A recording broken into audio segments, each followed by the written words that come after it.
Okay, so we will continue with hexagonal model. जहां पे खत्म किए थे वो था कि डायग्राम से स्टार्ट करता हूं. तो लास्ट जो डायग्राम बनाया था वो ऐसा था. एक एक्सिस पे सी मेजर करेंगे, क्लॉथ, और दूसरे वाले पे फूड. हमारा एक पीपीएफ होगा. और पीपीएफ में पहला आइसो वैल्यू लाइन ये था, जिसके कारण एक सर्टेन अमाउंट ऑफ हमें क्लोथ मिल रहा था और एक सर्टेन अमाउंट ऑफ फूड मिल रहा था. और हमें मान लिया इसको कि हमें C1 यूनिट ऑफ क्लोथ मिल रहा है और F1 यूनिट्स ऑफ फूड मिल रहा है. अब हम लोग ये अज्यूम किए कि किसी तरह relative price of cloth in home country increase किया. अब वो कोई भी रीजन के कारण हो सकता है, कोई भी रीजन हो सकता है उसके इंक्रीज का, इंक्रीजेस. ओके, यानी कि PC by PF increases. And last class हम लोगों ने देखा है PC by PF is nothing but the slope of the iso value line which is tangent to the PPF at a point where the slope is the opportunity cost, and the opportunity cost is equal to PC by PF. And if PC by PF is increasing, so suppose this is my initial PC by PF, suppose this is PC by PF 1, and it increases to a new PC by PF which must be here. Okay, all right, and let us name this PC by PF 2.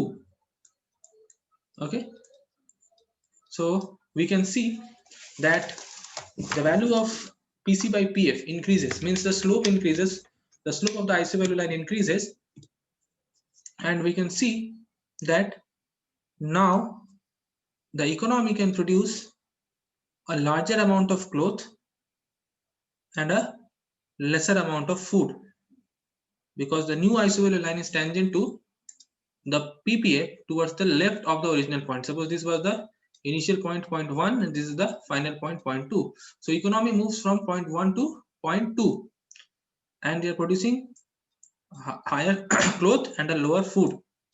So cloth production increases and food production decreases. So up to this we have discussed, right? Now we will be moving to some new terms. We will be introducing the factor. Okay, now let me draw another graph.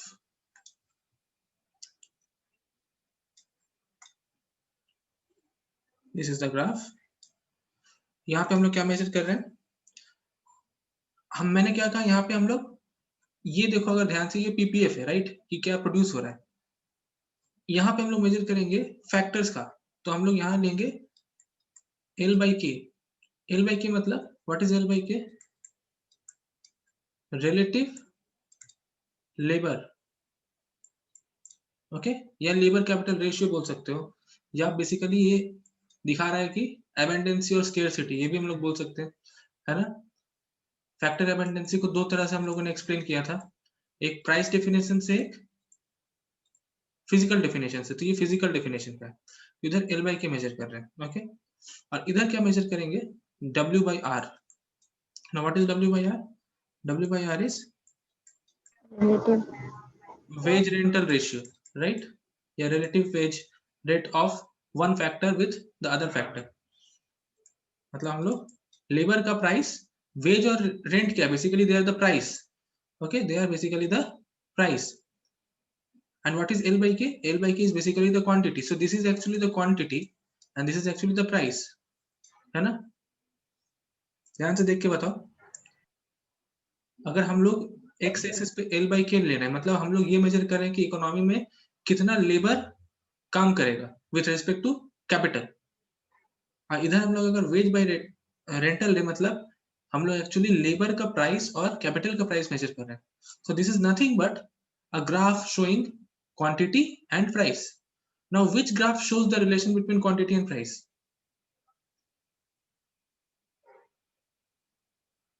Which graph shows the relation between quantity and price? बचपन में कराया था?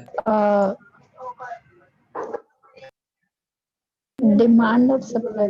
Demand या तो supply, very good. So it might be either demand curve और supply curve. Now how to find out? We have to find out the relation between this and this. इन दोनों के बीच relation अगर पता चल जाए तो हम समझ जाएंगे कि ये डिमांड कर्व है या सप्लाई कर्व है. ओके, तो देखो अगर एक इंक्रीज करेगा तो दूसरा डिक्रीज करेगा या इंक्रीज करेगा, उस पर हम लोग देख के समझ सकते हैं. ओके,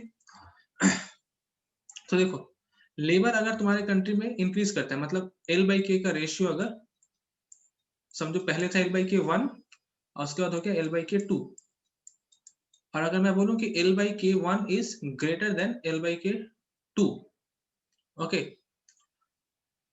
और कॉरेस्पॉन्डिंग में W/R 1 था और बाद में हो गया W/R 2. ओके, सॉरी, इसको मैं इधर करता हूँ, 1 से 2 पे गया है ना, तो इधर होगा. मतलब जो लेबर रिक्वायरमेंट है पर unit capital, the labour requirement in home country पर यूनिट कैपिटल, वो समझो यहां से इंक्रीज करके यहां चला गया. मतलब अब ज्यादा लेबर यूज हो रहा है एट द सेम प्राइस.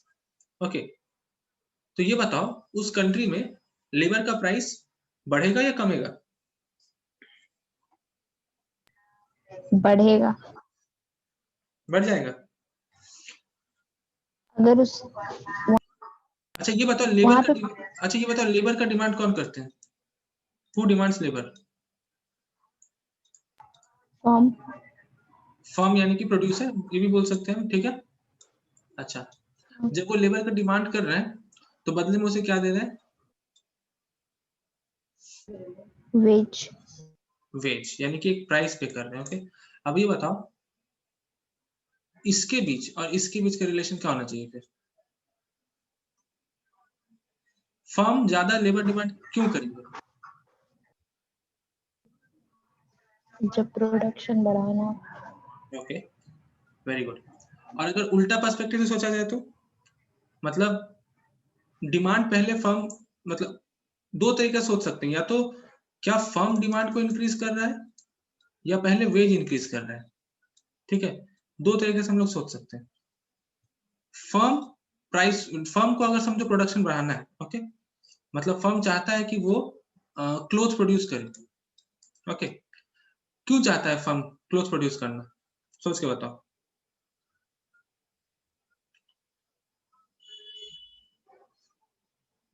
जो फर्म है वो क्लोथ प्रोड्यूस करना क्यों चाहता है? उसके कंट्री में हो सकता है लेबर अबंडेंस हो. हाँ, लेबर अबंडेंट है. और क्लोथ कौन सा इंटेंसिव फैक्टर यूज करता है? लेबर. ये हम लोग लास्ट में पढ़े हैं, राइट? लेबर. हाँ, तो फर्म ऑफ कोर्स लेबर का क्वांटिटी को बढ़ाना चाहेगा. अब जैसे ही वो लेबर का क्वांटिटी को बढ़ाएगा तो तुम्हारा ये क्या होगा, क्या बोलते हैं, वेज क्या होगा? बढ़ जाएगा. वेरी गुड, वेज बढ़ जाएगा. ऑलराइट, तो there is a positive relation between PC/PF and W/R, right? So मतलब अगर एक इंक्रीज कर रहा है तो दूसरा भी इंक्रीज करेगा, राइट? हाँ. ओके, तो this is the one conclusion which we can draw. अभी इधर देखो, इस ग्राफ में क्या हुआ था? PC/PF क्या हुआ था?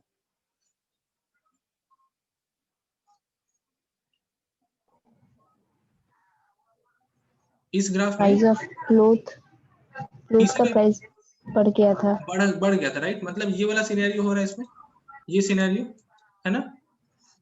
हाँ. तो W/R क्या होना चाहिए? वो भी बढ़ना चाहिए, है कि नहीं? हाँ. ओके, तो और लेबर के साथ फिर आप उसका रिलेशन नहीं बनाओगे. बनाऊंगा, एक मिनट रुक जाओ, एक एक करके आएंगे, ठीक है. देखो, तो मान लो W/R है और PC/PF है, ठीक है. तो अच्छा, ये ग्राफ को भी रहने देते हैं, अभी W/R और PC/PF का ग्राफ बनाते हैं.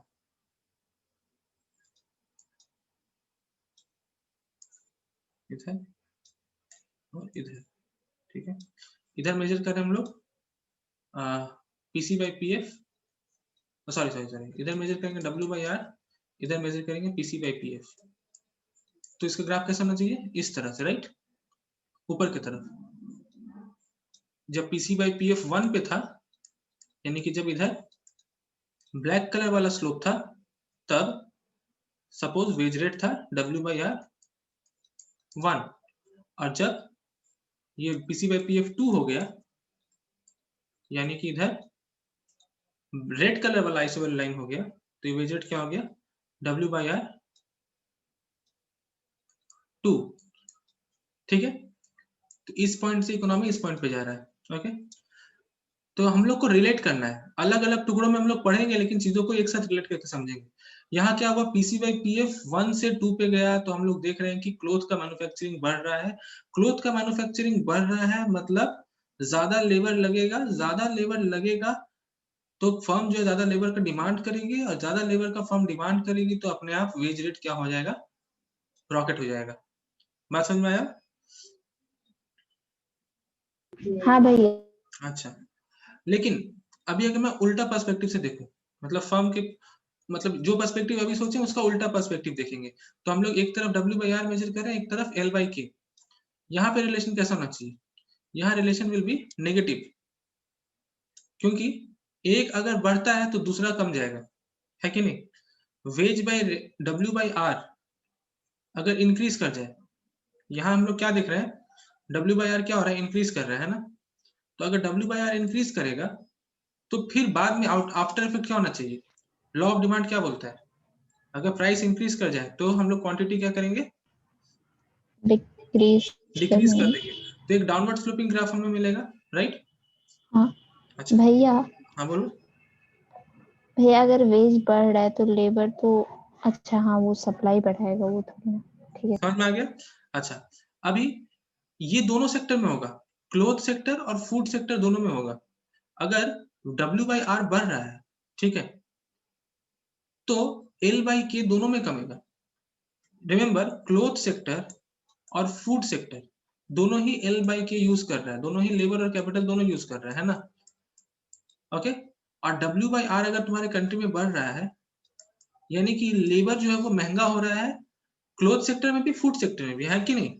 ऐसा नहीं है कि सिर्फ क्लोथ सेक्टर में लेबर महंगा होगा, फूड में भी महंगा होगा, क्योंकि हम लोग का हेक्सोन का assumption क्या था कि labour with in country migrate कर सकता है ना, कंट्री के अंदर वो सेक्टर्स के बीच माइग्रेट कर सकता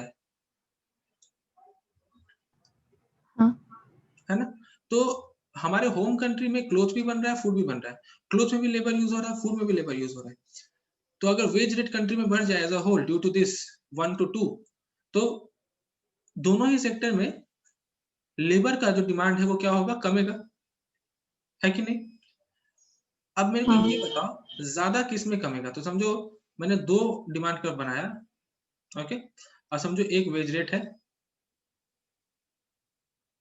W by R, W by R is a wage rate, okay. एक केस में, एक डिमांड कर्व में ये कहाँ आ रहा है, इधर L बाई के इधर आ रहा है, एक में L बाई के इधर आ रहा है, ठीक है।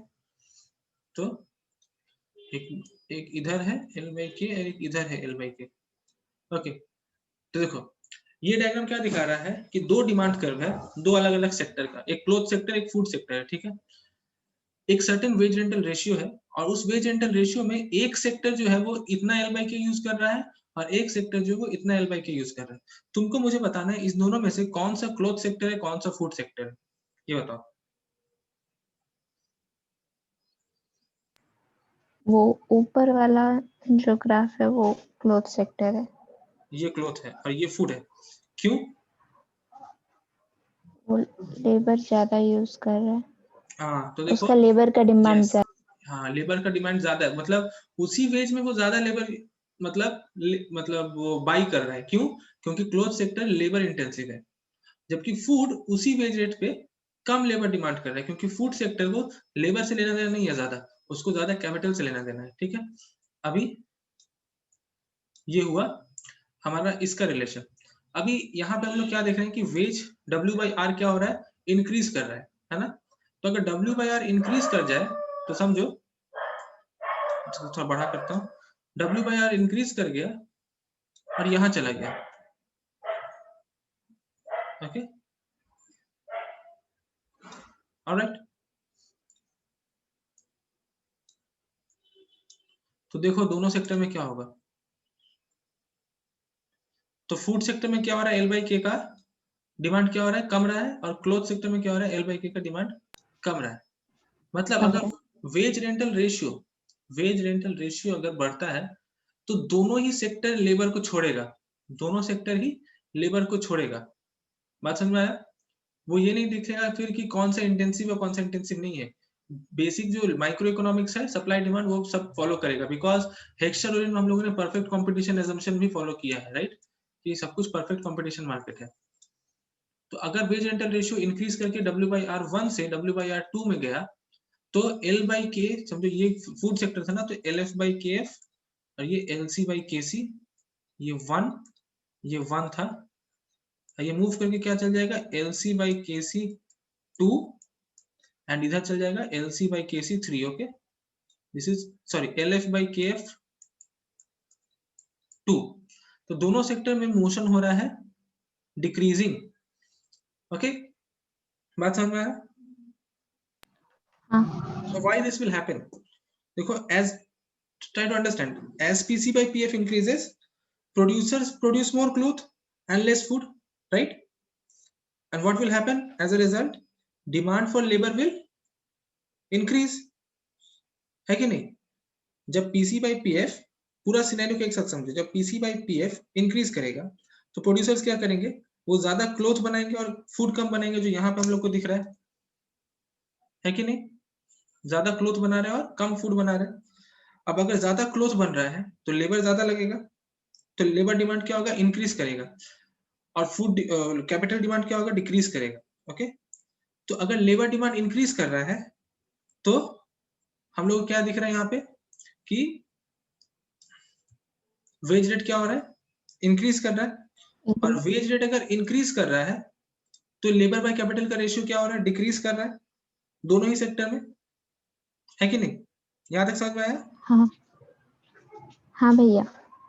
ओके, अब इससे क्या होगा, अगर लेबर मतलब दोनों ही सेक्टर में अगर लेबर कमेगा तो अब क्या होगा, तो ध्यान से सोचो, अगर पर यूनिट कैपिटल तुम्हारा लेबर कमने लगे,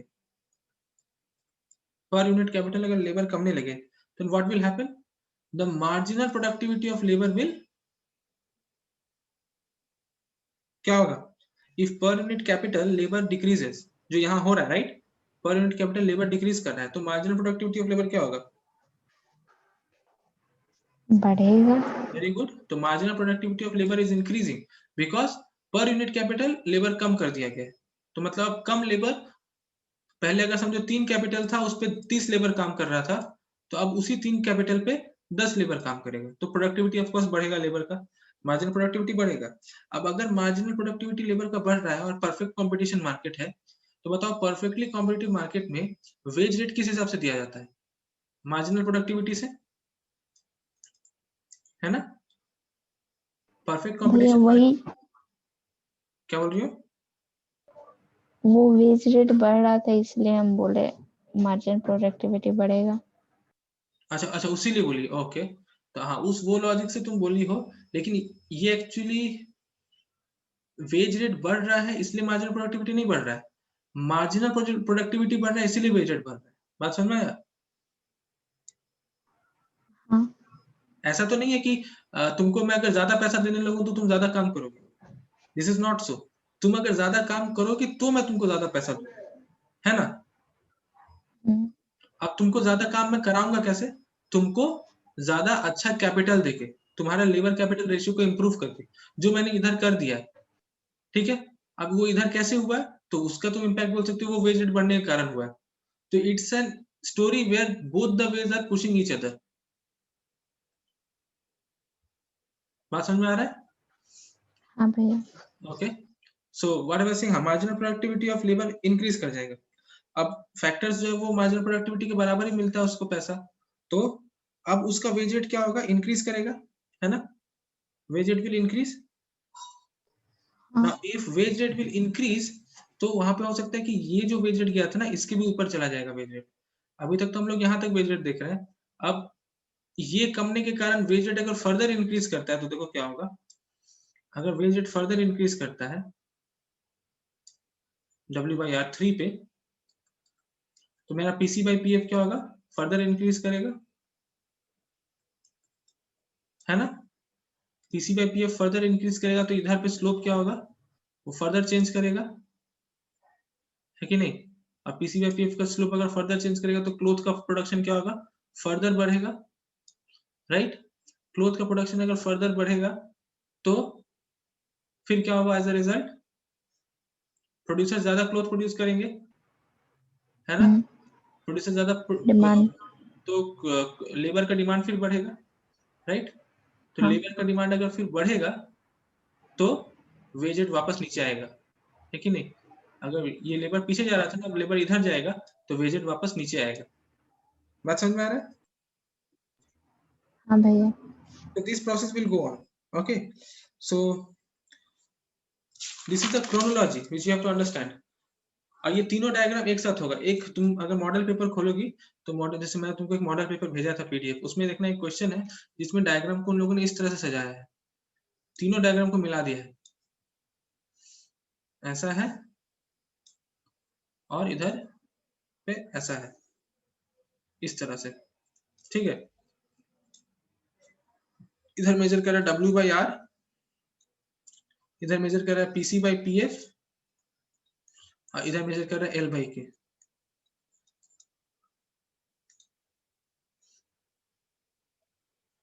हाँ लिखवाऊंगा, एक मिनट रुक जाओ, मैं ये बता दूं।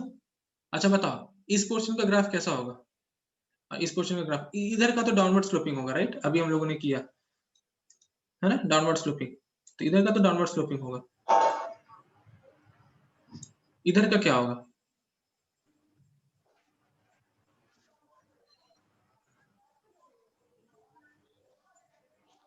एक सेकंड, वो इधर देखो इस तरह पॉजिटिव स्लोपिंग था। W/R और PC/PF का पॉजिटिव रिलेशन होता है, राइट,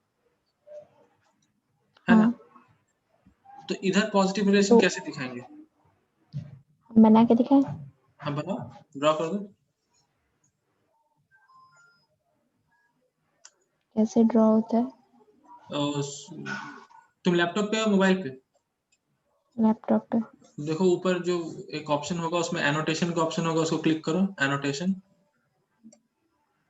ऊपर जो टास्क बार आ रहा होगा उसमें एनोटेट का ऑप्शन होगा, एनोटेट क्लिक करो तो तुम्हारा वो खुल जाएगा टास्क बार।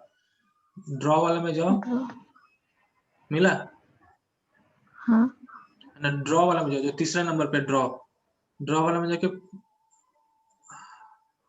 वो ऊपर वाला नहीं होगा, बस ये वेरी वाला गुड, होगा। Very good, very good. तो ये क्या है, this is upward sloping. Why, because rule क्या, एक इंक्रीज करेगा तो दूसरा भी इंक्रीज करना है, यही तो रिलेशन है। तो एक इंक्रीज कर रहा है, दूसरा भी इंक्रीज कर रहा है। तो तुम देखना अपना बुक में, बुक बोल रहा हूँ, टेस्ट पेपर में ऐसा एक क्वेश्चन दिया हुआ है, दोनों को मिला दिया गया और क्वेश्चन पूछा है, ठीक है। तो ये इसलिए किया गया क्योंकि ये जो एनालिसिस हमने 3 डायग्राम में किया ना, ये भले ही 3 अलग अलग डायग्राम है लेकिन इसका पूरा कॉन्सेप्ट सेम है। और मैम ने भी शायद ये क्लास में कराया होगा, ये वाला, याद अगर तुमको हो तो। अच्छा, ऑलराइट, नाउ अभी मैं एलोकेशन ऑफ रिसोर्स बताऊंगा, लेकिन उससे पहले I will talk about growth. Okay, growth मतलब क्या होता है, जब जनरली हम लोग क्या जानते हैं, ग्रोथ मतलब जब इकोनॉमी अच्छा परफॉर्म करे।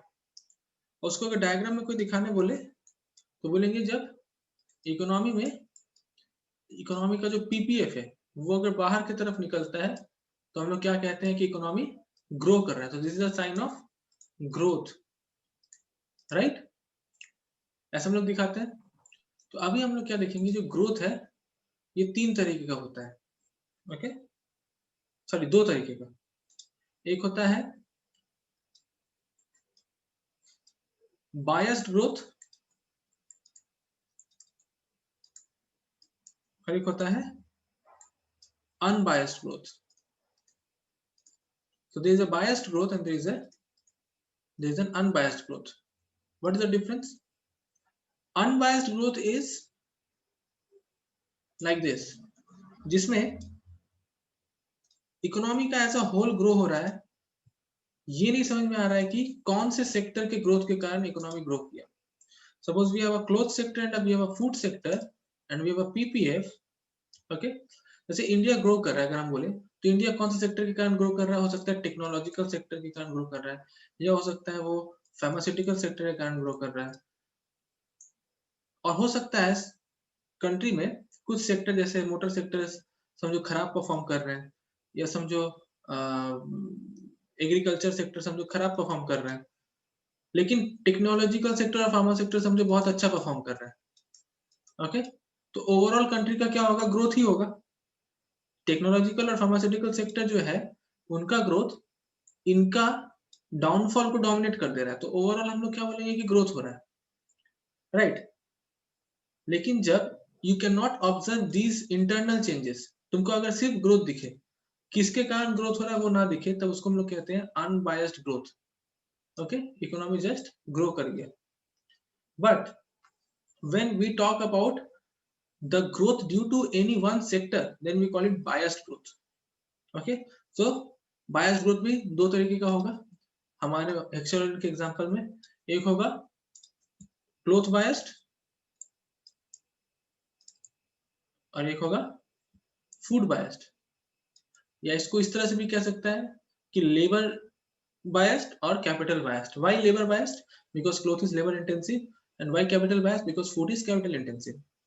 तो जो क्लोथ सेक्टर के कारण हो रहा है, जो क्लोथ बायस्ड है उसका पीपीएफ में, और फूड सेक्टर का बायस्ड का पीपीएफ में क्या असर होगा? दोनों का ग्रोथ है तो दोनों का पीपीएफ तो इंक्रीज करेगा, ये तो श्योर है, लेकिन फर्क क्या होगा दोनों में?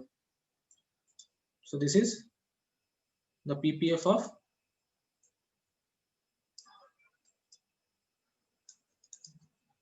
दो पीपीएफ बना रहा हूं मैं, ठीक है। समझो इसमें मैं मेजर करना चाहता हूँ क्लोथ बायस्ड ग्रोथ। तो अगर cloth biased growth I am measuring, मतलब ग्रो होगा economy but the growth will be in the favour of cloth, तो पीपीएफ ऐसा शिफ्ट होगा, मतलब शिफ्ट हो रहा है लेकिन क्लोथ सेक्टर में ज्यादा शिफ्ट हो रहा है और फूड सेक्टर में कम शिफ्ट हो रहा है। और अगर मैं बोलूँ फूड बायस्ड ग्रोथ, तो इकोनॉमी फूड सेक्टर में ज्यादा ग्रो करेगा और क्लोथ सेक्टर में कम ग्रो करेगा, तो फूड में ज्यादा ग्रो हो रहा है और क्लोथ में कम ग्रो हो रहा है। So this is cloth biased या labour biased growth, and this is food biased और capital biased growth, and this is unbiased growth. बात समझ में आया? Is it clear? हेलो? हाँ भैया। ओके ना, तो ये इसलिए बताया क्योंकि अभी हम लोग पढ़ेंगे एलोकेशन ऑफ रिसोर्सेज, जिसमें ये हमें लगेगा। So we will be talking about the allocation of resources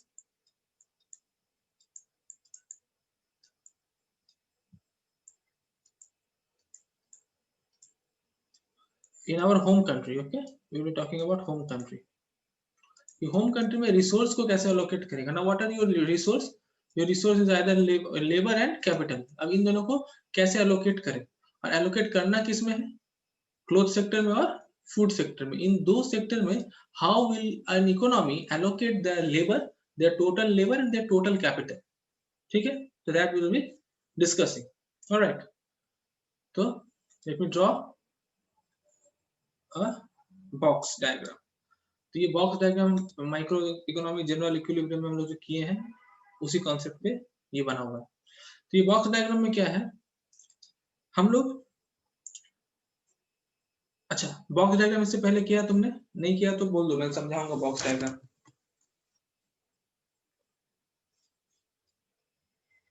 hello? हाँ भैया। बॉक्स डायग्राम की हो पहले? नहीं। नहीं, तो देखो बॉक्स डायग्राम में हम लोग दो एक्सिस को एक साथ मेजर करते हैं। मतलब हम लोग इन जनरल एक्सिस कैसे बनाते हैं? ऐसे और ऐसे, राइट।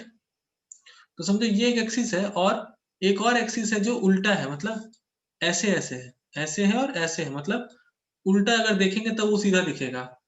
अगर इस तरह से, अब इसको अगर मैं इधर सामने ले आऊं और ये जुड़ के क्या हो जाएगा? रेक्टेंगल बन जाएगा। तो वही रेक्टेंगल ये बना है। बात समझ में आया? हाँ। इधर है, ये इधर है, ठीक है। तो समझो ये जो पार्ट है, ये एक्सिस, इसको यहाँ पे हम लोग क्लोथ मेजर कर रहे हैं, ठीक है, क्लोथ। और ये एक्सिस पे हम लोग फूड मेजर कर रहे हैं। तो फूड के लिए ये एक्स एक्सिस हो गया, ये वाई एक्सिस हो गया, और क्लोथ के लिए ये एक्सिस एक्स एक्सिस हो गया, ये वाई एक्सिस हो गया, ठीक है, समझ में आया? हाँ। अच्छा, अभी इधर हम लोग क्या मेजर कर रहे हैं, इधर हम लोग मेजर करते हैं एक्स एक्सिस पे वी विल मेजरिंग लेबर, ठीक है, और वाई एक्सिस में we will measuring capital. Similarly इधर भी एक्स एक्सिस पे वी विल मेजरिंग लेबर और वाई एक्सिस में वी विल मेजरिंग कैपिटल, ठीक है, तो एक्सटेंड कर दिए थोड़ा सा। अभी मान लो जो डायग्राम है, हम लोग पहले क्लोथ सेक्टर से स्टार्ट करेंगे, ओके। तो क्लोथ सेक्टर का जो लाइन होगा वो ऐसा होगा, इस तरह से, ओके। अब ऐसा क्यों है, ये सवाल है कि झुका हुआ क्यों है। तो देखो, ये पर यूनिट क्लोथ कौन सा इंटेंसिव प्रोडक्ट है, लेबर इंटेंसिव है ना। तो अगर ये लेबर हाँ। इंटेंसिव है तो ये पर यूनिट कैपिटल ज्यादा लेबर यूज करेगा। तो देखो, नीचे वाले एक्सिस पे लेबर मेजर कर रहे हैं, ऊपर वाले एक्सिस पे कैपिटल मेजर कर रहे हैं, तो ये पर यूनिट कैपिटल ज्यादा लेबर यूज करता है ना, इसलिए लेबर की तरफ झुका हुआ है। बात समझ में आया? अबे अच्छा, तो फूड का क्या होना चाहिए, फूड का क्या होना चाहिए, फूड की तरफ झुका होगा। वो कैपिटल की तरफ झुका होगा, ठीक है। ध्यान से देखो, वो पर यूनिट लेबर पर यूनिट कैपिटल ज्यादा है देन लेबर, है ना।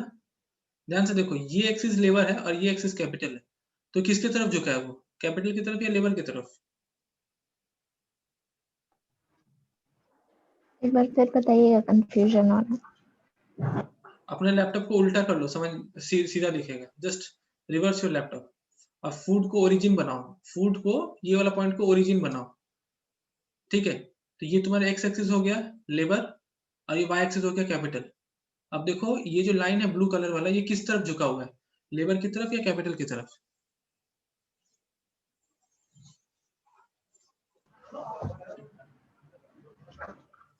नहीं समझ में आ रहा है? भैया इस एरिया में तो लेबर है ना, यहाँ पे कहाँ फूड का लेबर नीचे वाला लाइन। है? अच्छा ये बताओ, अगर ये फूड का ये पार्ट में ओरिजिन बोल रहा हूँ, तो एक्स एक्सिस क्या होना चाहिए, ये होना चाहिए ना एक्स एक्सिस। हाँ अच्छा, इसको हाँ सीधा हाँ, खींचो, समझ में आ गया। ये लेबर है, तो ये वाई एक्सिस सीधा खींचो तो ये कैपिटल है, तो ये किधर झुका हुआ है, कैपिटल की तरफ, तो हाँ है ना। तो मान लो ये पॉइंट है 1, दिस इज पॉइंट 1, ओके। अब पॉइंट 1 में हम लोग साफ देख सकते हैं, एलोकेशन हमें साफ साफ मिल जाएगा। एक कंट्री में नंबर ऑफ लेबर और नंबर ऑफ कैपिटल तो सेम रहेगा, है ना। एक कंट्री में हाँ नंबर ऑफ लेबर और नंबर ऑफ कैपिटल सेम है, बस उसी को अलॉट कर रहे हैं, जो जितना लेबर है उसको क्लोथ सेक्टर और फूड सेक्टर में अलॉट कर दे रहे हैं, और जितना कैपिटल है उसको क्लोथ सेक्टर और फूड सेक्टर में अलॉट कर दे रहे हैं, राइट। तो देखो, इस कंट्री में लेबर कितना है वो डिपेंड करता है कि इस रेक्टेंगल का लेंथ कितना है ना। ध्यान से देखो, ये 0 है और ये इधर हम लोग लेबर मेजर कर रहे हैं, तो यहां से लेके यहां तक का डिस्टेंस ये बता रहा है कि कंट्री में लेबर कितना है। और सेम देखो, उतना ही डिस्टेंस ऊपर भी होगा यहाँ से यहाँ तक, क्योंकि रेक्टेंगल है, तो ये दिखा रहा है कि कंट्री में लेबर कितना है ना, इतना लेबर है। अब इतना लेबर में यहां तक लेबर क्लोथ सेक्टर यूज कर ले रहा है कि नहीं। ध्यान से देखो, यहाँ पे अगर इंटरसेक्ट कर रहा है इकोनॉमी फूड और क्लोथ, तो यहाँ पे यहाँ तक का लेबर कौन यूज कर ले रहा है, क्लोथ सेक्टर, है कि नहीं। हाँ। अच्छा, तो फूड सेक्टर कितना लेबर यूज करेगा, उसके लिए यहाँ पे देखो, फूड सेक्टर कितना लेबर यूज कर रहा है यहाँ तक, हमको भी वही लगा, पहले मालूम है कि नहीं। यानी कि एलएफ, चीज को समझने की कोशिश करो, टोटल लेबर कितना है, total labour is the length of the rectangle, ठीक है।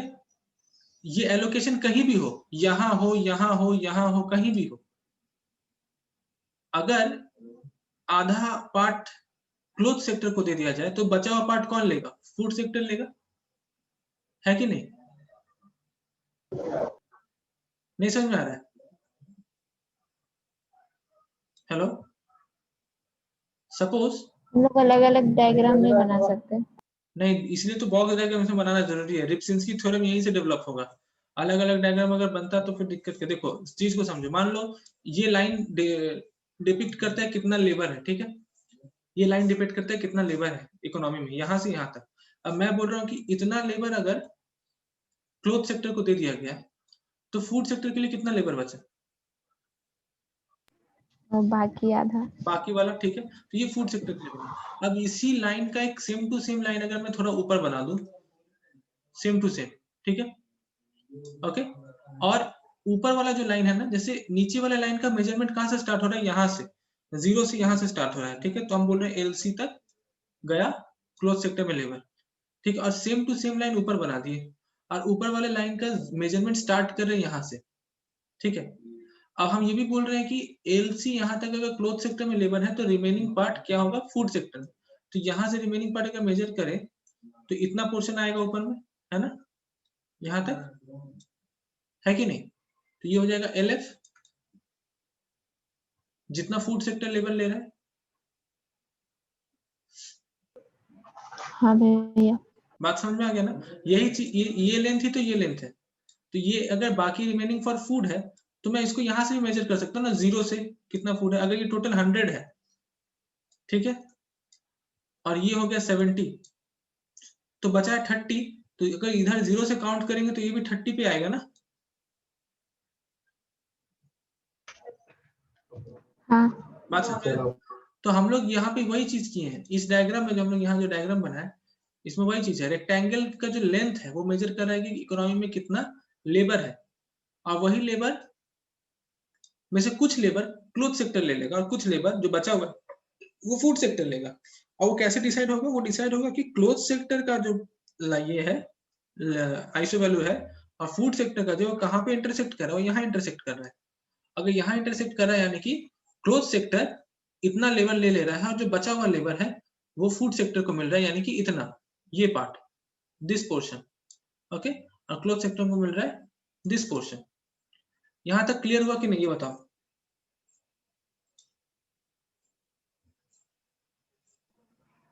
यहाँ तक क्लियर है। हाँ, अगर कोई कंफ्यूजन है तो पूछ लो, बिकॉज ये नहीं समझ में आएगा तो रिप्सिंस्की थ्योरम नहीं समझ में आएगा, ठीक है। ओके, तो उसको कोई कंफ्यूजन मत रखना। रिप्सिंस्की थ्योरम एकदम थोड़ा मुश्किल थ्योरम है और एग्जाम में आता है, ओके। तो ये हो गया फूड लेबर का एलोकेशन। तो हम लोग क्या पढ़ रहे हैं, एलोकेशन ऑफ रिसोर्सेज। तो लेबर को एलोकेशन हम लोगों ने कर दिया क्लोथ में और फूड में। क्लोथ में एलसी और फूड में एलएफ। अभी हम लोग कैपिटल को एलोट करेंगे। तो बताओ कंट्री में कितना कैपिटल है, तो वो हम लोग इस रेक्टेंगल का विड्थ, जो चौड़ाई है, उससे मेजर कर सकते हैं कि यहाँ से लेके यहाँ तक कंट्री में क्या है, कैपिटल है। और सेम लाइन यहाँ भी बनेगा, यहाँ से लेके यहाँ तक कंट्री में क्या है, कैपिटल है ना। कैपिटल है। अच्छा, अभी जहां पे ये कट कर रहा है दोनों फूड और क्लोथ, तो उसमें हम लोगों ने लाइन ड्रॉ किया। तो देख रहे हैं क्लोथ सेक्टर यहाँ तक कैपिटल ले ले रहा है, मतलब इतना कैपिटल क्लोथ सेक्टर ले ले रहा है, सपोज के सी। तो जो बचा हुआ है, ये जो पार्ट जो बचा हुआ है इतना, यहाँ से यहाँ तक, ये किसके हिस्से में जाएगा, फूड सेक्टर के हिस्से में।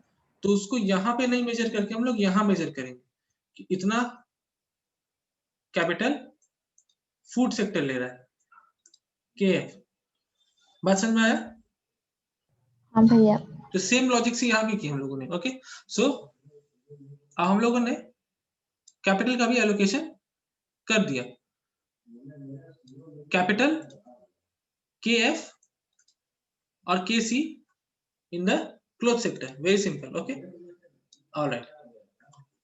अभी मैं ये सब मिटा दे रहा हूँ, ठीक है, ये सब का जरूरत नहीं, ये समझाने के लिए था। जब भी बॉक्स डायग्राम बनाओ एक्सटेंड मत करना, ठीक है, चीजों को सिंपल रखना। बस यहाँ लिख देना कि इधर लेबर मेजर कर रहे हैं, जस्ट राइट डाउन लेबर, मतलब इस तरफ लेबर मेजर कर रहे हैं, एंड कैपिटल इस तरफ कैपिटल मेजर कर रहे हैं, ठीक है, ओके। तो ये पॉइंट 1, इकोनॉमी जब पॉइंट 1 में है तो इकोनॉमी में एक certain amount of cloth manufacture हो रहा है, certain amount of food manufacture हो रहा है। वो certain amount of cloth manufacture करने के लिए LC amount of labour from the economy cloth को दिया जा रहा है, and remaining LF amount of labour food को दिया जा रहा है। Similarly to produce that certain amount of food, that certain amount of food and cloth, KC amount of capital cloth sector को दिया जा रहा है और केएफ अमाउंट ऑफ कैपिटल जो रिमेनिंग है वो फूड सेक्टर को दिया जा रहा है। ओके, अभी इसके साथ एक और डायग्राम बनेगा इसके ठीक बाजू में। ओके, अभी इधर हम लोग पीपीएफ ड्रॉ करेंगे, ठीक है, पीपीएफ, इधर क्लोथ मेजर कर रहे हैं, इधर फूड। ओके, अभी मान लो जब इकोनॉमी इधर था ना 1, तो ये 1 पॉइंट इकोनॉमी का मान लो यहाँ भी कहीं पे होगा, तो समझो वो 1 पॉइंट है इधर, ठीक से समझना है इसको, वो 1 पॉइंट इधर है। Okay, this is the 1 point. ये 1 पॉइंट क्या डिपिक्ट कर रहा है, इकोनॉमी में कितना क्लोथ तैयार हो रहा है और इकोनॉमी में कितना फूड तैयार हो रहा है, राइट है कि नहीं? हाँ भैया। QC QF. So what does this diagram and this diagram together means? So this diagram means कि to produce QC amount of cloth in home country, cloth sector needs LC amount of labor and KC amount of capital. Okay, and to produce QF amount of food in home country, the food sector needs LF amount of labor and KF amount of capital. Okay, so नीचे में, अच्छा अभी लिखो मत, मैं लिखाऊंगा बाद में, ठीक है, जस्ट समझो। अच्छा अभी मान लो क्या होगा कि सपोज ग्रोथ हुआ इकोनॉमी का, ठीक है, और ग्रोथ हुआ इसको हम लोग एक्सप्लेन कर सकते हैं, लेट मी, सपोज इकोनॉमी में जो कैपिटल है, ठीक है, वो बढ़ गया, इकोनॉमी में कैपिटल जो है वो बढ़ गया, लेबर वही रहा, कैपिटल बढ़ गया। तो मुझे ये बताओ अगर लेबर वही है, कैपिटल बढ़ गया, तो ये बॉक्स डायग्राम कहां से चेंज होगा, लेंथ से या ब्रेथ से?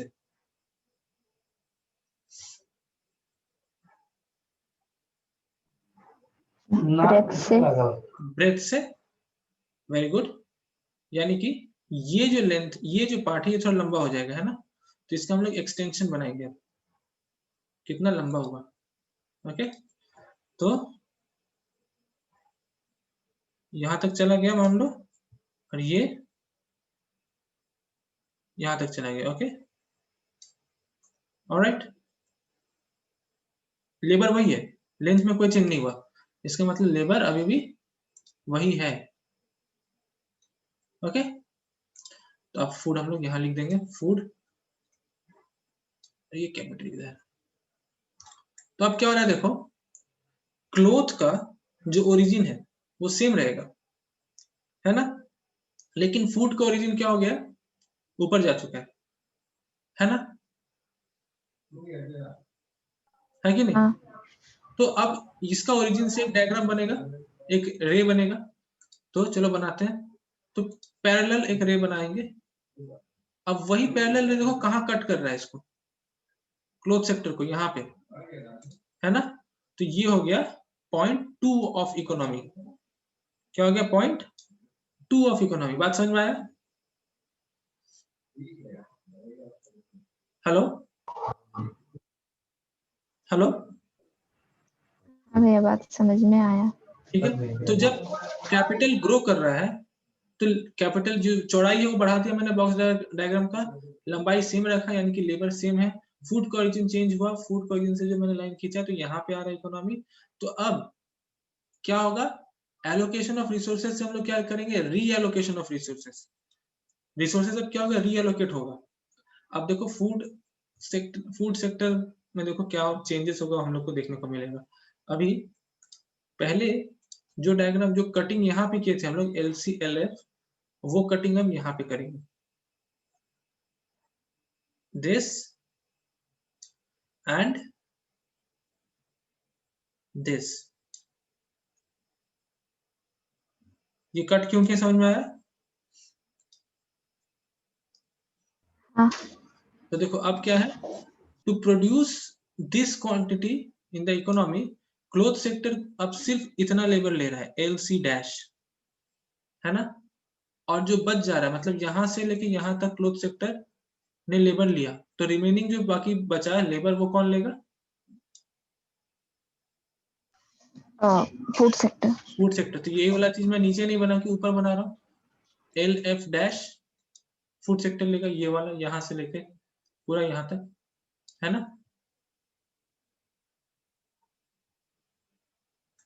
है कि नहीं?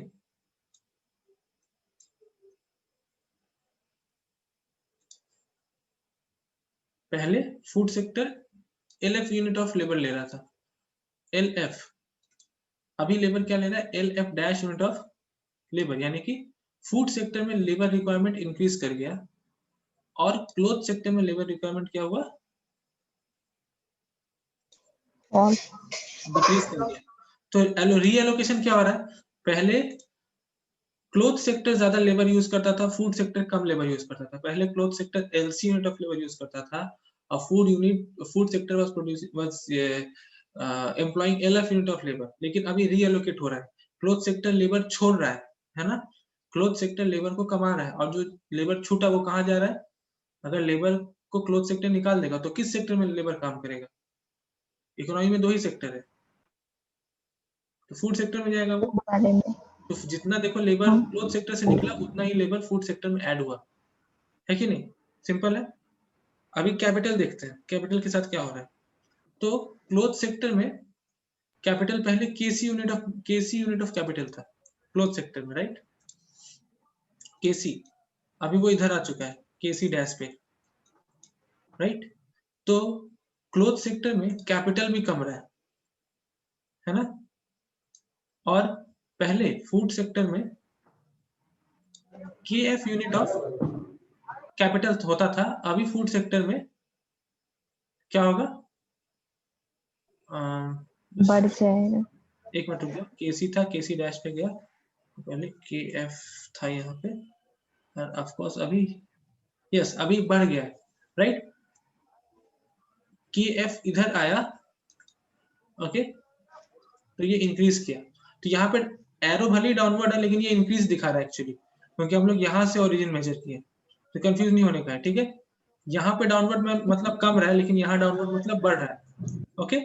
तो देखो जितना कैपिटल यहाँ पे कमा, ठीक उतना ही कैपिटल फूड सेक्टर में बढ़ गया, है कि नहीं? बात समझ में आया? हाँ। अच्छा, अब देखो ये जो इकोनॉमी का पोजीशन 2 है, उस पोजीशन 2 को हम यहाँ बनाएंगे पीपीएफ में। देखो इकोनॉमी में एक सेक्टर ग्रो किया, कौन सा सेक्टर? कैपिटल सेक्टर, जो कैपिटल था वो ग्रो किया। तो जो ग्रोथ होगा वो बायस्ड होगा या अनबायस्ड होगा, ये बताओ।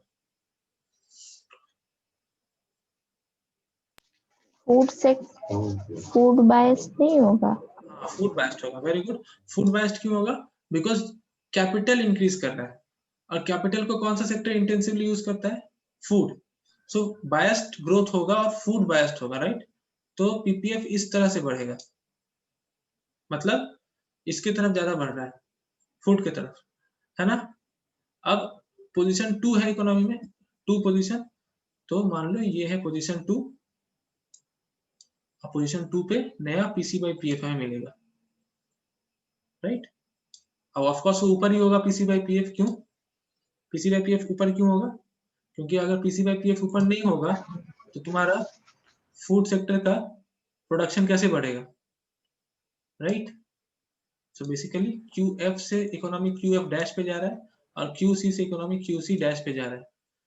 सो in the economy we can see that the production of food increases and the production of cloth decreases, right, and production of food increases, so more laborers are now employed in the food sector, which are there because the cloth sector has fired some laborers and those fired laborers came to the food sector. Similarly, food sector growth also implies the reallocation of capital in the economy. Cloth sector is losing some capital, releasing capital, and those capitals are being bought by the food sector to produce a large amount of food. बात समझ में आया क्या बोला? भैया PC by PF क्यों बढ़ेगा? तुम बताओ क्यों बढ़ेगा? Why PC by PF is increasing? भैया PF नीचे है ना, तो अब प्राइस अच्छा ये बताओ, ये क्या पीसी बाई पीएफ इंक्रीज कर रहा है? मतलब तुमको लग रहा है कि क्या पीसी बाई पीएफ इंक्रीज कर रहा है? मान लो मैंने पैरेलल बनाया, ओके, तुम्हारा ही बात रखते हैं, so let me make it parallel. ये था ना हमारा, ये उसके कैसा ऊपर था? में इसी को चलो ले जाते हैं इधर, ठीक है। दिक्कत अब अभी भी तो 2 पे टेंजेंट हो रहा है, ठीक है। तो पीसी बाई पीएफ बढ़ा क्या? ये बताओ, अब बताओ।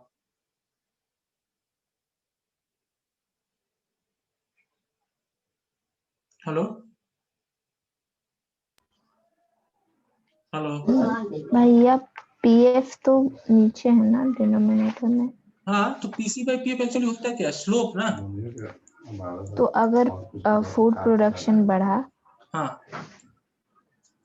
फूड प्रोडक्शन बढ़ा तो वो अपना प्राइस भी बढ़ा देगा। प्रोडक्शन बढ़ा है तो उसका प्राइस भी बढ़ जाएगा। ओके, तो पीसी बाई पीएफ क्या होना चाहिए? कम ना चाहिए ना? हाँ, हाँ तो हम लोग देखेंगे, जब मैं तीसरा डायग्राम बनाऊंगा ना, द थर्ड डायग्राम, तो उसमें वही चीज हम लोग को नजर आएगा कि पीसी बाई पीएफ किस तरह से फॉल कर रहा है, दिखाऊंगा मैं, थोड़ा सा तो बना। इंक्रीज क्यों? इंक्रीज नहीं कर रहा है, यहाँ तो मैंने पैरेलल शिफ्ट किया। पैरेलल शिफ्ट मतलब क्या? सेम है, चेंज नहीं हो रहा है। पैरेलल शिफ्ट मतलब देयर इज नो चेंज, क्योंकि पीसी तो बाई वो पीएफ। जो पहले डायग्राम बनाए थे जहाँ पे वो उसका आइसो कॉस्ट ऊपर था, हाँ तो उसमें PF बढ़ रहा था। तो वो तो रैंडम डायग्राम था ना, वो तो जस्ट टेंजेंट बनाने के लिए किया था। अब वही टेंजेंट पॉइंट पैरेलल भी हो सकता है, कोई दिक्कत नहीं है, ठीक है। तुम बोल रहे हो कि यहाँ जो ऐसे था ये बोला ना, कोई बात नहीं, मैंने उसको, suppose there was a random drawing, तो उसको मैंने करेक्ट कर दिया, ठीक है।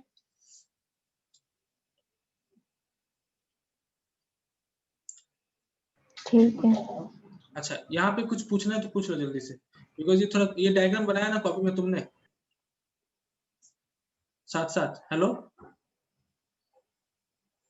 हाँ भैया बना लिए, लेकिन बहुत कचरा गंदा हो गया। कचरा हो गया ना, तो मैं ये जो स्लाइड्स है ना, इसको मैं तुमको सेंड कर दूंगा, ठीक है। आज रात को मैं रखूंगा, इसको सेंड कर दूंगा, या मेरा कॉपी में जो है वो मैं वही पिक्चर ही भेज दूंगा तुमको, बेटर रहेगा, ठीक है।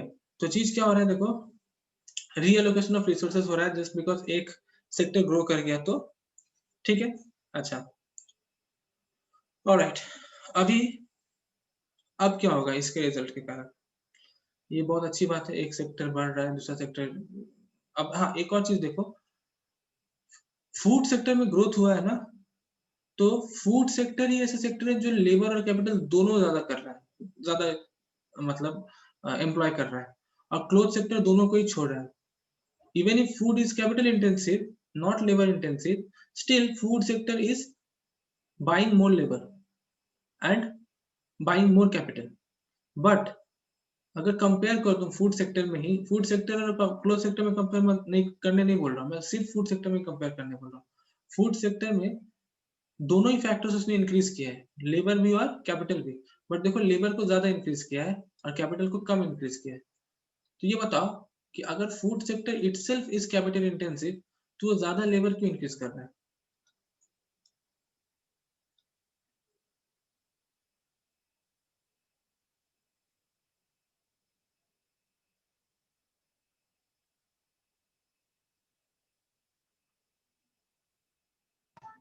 भैया कैपिटल तो इंक्रीज कर रहा था ना हाँ कैपिटल शुरू इंक्रीज किया से है ही। और लेबर भी इंक्रीज किया है, लेकिन तुम साइज देखो ना, कौन सा ज्यादा इंक्रीज हुआ है? हो सकता है उसको लेबर सस्ता मिल रहा हो तो सोचा कि कैपिटल कम यूज करें। एक्चुअली इसीलिए वो ज्यादा हो रहा है, बिकॉज लेबर से लेबर, ये एक्चुअली नया फैक्टर एम्प्लॉय कर कहाँ से रहा है? वही वही फैक्टर्स को एम्प्लॉय करेगा जो फैक्टर्स को क्लोथ सेक्टर ने छोड़ा है ना। और क्लोथ सेक्टर ने ज्यादा क्या छोड़ा है, लेबर या कैपिटल? लेबर छोड़ा है, इसलिए वो लेबर। इसलिए लेबर ज्यादा एम्प्लॉय कर रहा है देन कैपिटल, ओके। तो हम लोग देखेंगे बाद में 3-4 क्लासेस बाद कि हाउ इट विल आल्सो, मतलब इसका भी जो एल बाई के रेशियो पहले कम था ना, तो फूड सेक्टर का भी देखेंगे एल बाई के रेशियो इंक्रीज करेगा। तो विल सी 3-4 क्लासेस। ओके, मतलब एचओ के एंड की तरफ। Alright, okay.